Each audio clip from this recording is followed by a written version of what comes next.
Welcome back to Weekend Breakfast with me, David Buller. Very good morning to you. If you've just joined us, I'm joined by a friend. I have a friend. Hooray, I've got a friend. Reem Ibrahim is with me today, and I'm delighted that she is. Also, I have to tell you, we've had lots of lovely messages about you. Oh, have you? Yeah. Knows, Reem Ibrahim, what an inspiration to our younger generation. What a lovely, lovely lady. David says, David, your guest was born in 2002.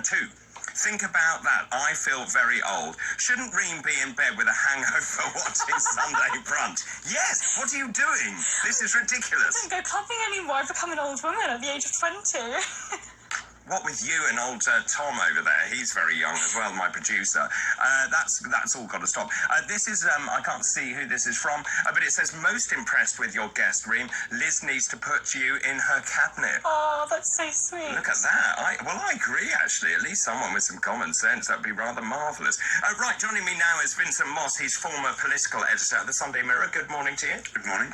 Lots going on in the papers. Very much so, yes. Lots of leadership stuff and a few other stories as well. Yes, indeed. So, which one do you want to start with? Well, I think, why don't we start with the Mail on Sunday, because it's one of the few papers that hasn't actually sort of led directly on the leadership contest. Yes, why not? But it is a very big story. It's talking about 4 in 10 of the boat migrants who come to the UK are from Albania, and this is based on a leaked document obtained by Richard Tice, who you know well, who has found that of the people who come over, about 37% are from Albania, which obviously is not a country involved in conflict, and it makes the case very much that shows that many of the people coming here are economic migrants brought here by gangs who advertise on TikTok for about £4,000 or £5,000 a journey, and it delves a bit deeper into some of the gangs behind this, that they get special boats from China, they're extended in a special way, the huge amount of money they're making, but also the fact that although other migrants do come from Afghanistan, Iraq, Syria and Eritrea,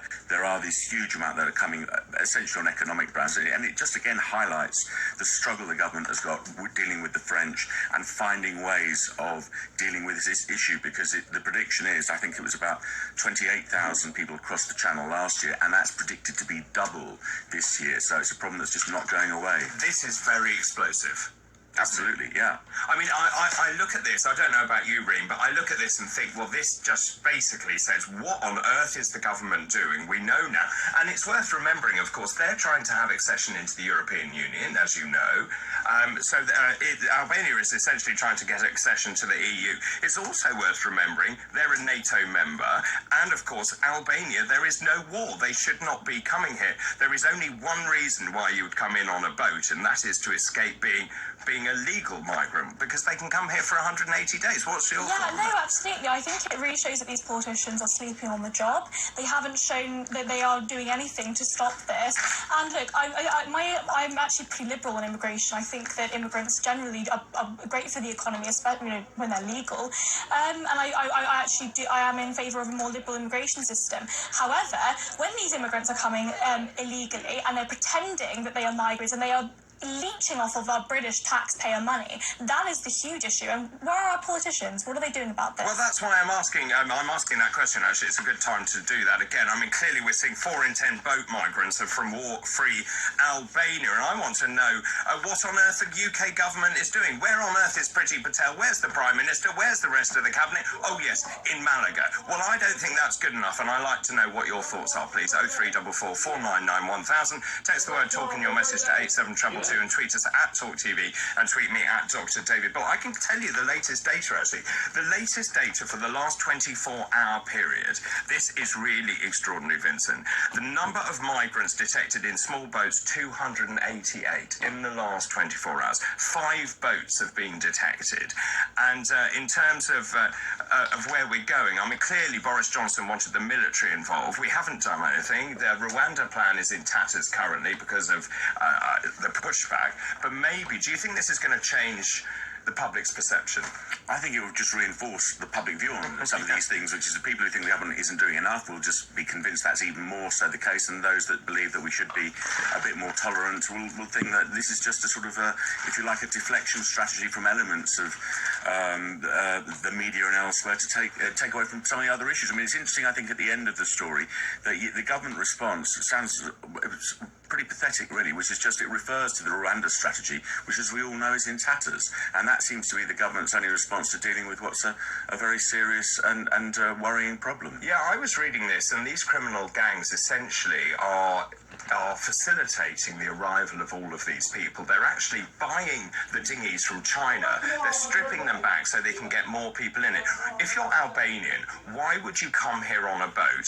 The only reason I can see is to feed into the crime. We know we've got huge problems with Albanians being involved in county lines and drug dealing and all those kind of things. And I just wonder, we need to do something, don't we? Absolutely. I think the problem is at the moment is because of the lack of information, which is one of the things cited in the story.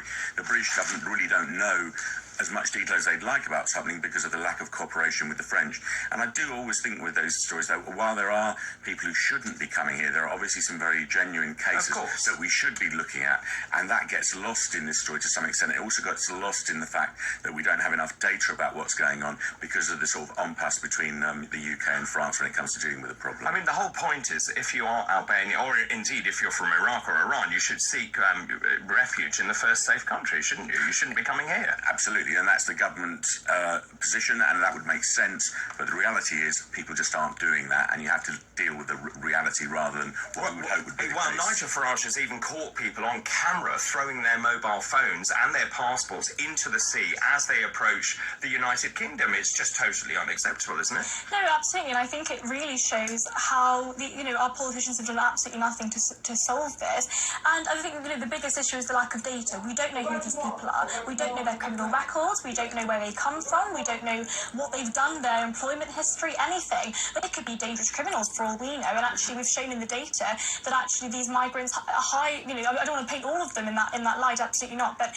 there are a higher proportion of them that actually do commit crimes in this country. Yeah. So we have no data on who they are and what they've been doing their whole lives. Yeah, Reem and Vincent, thank you very much indeed for the moment. Lots of messages coming in on this. I can tell you, most of you very unhappy about this figure that 4 in 10 boat migrants are from war-free Albania. We didn't know that. This is TalkTV.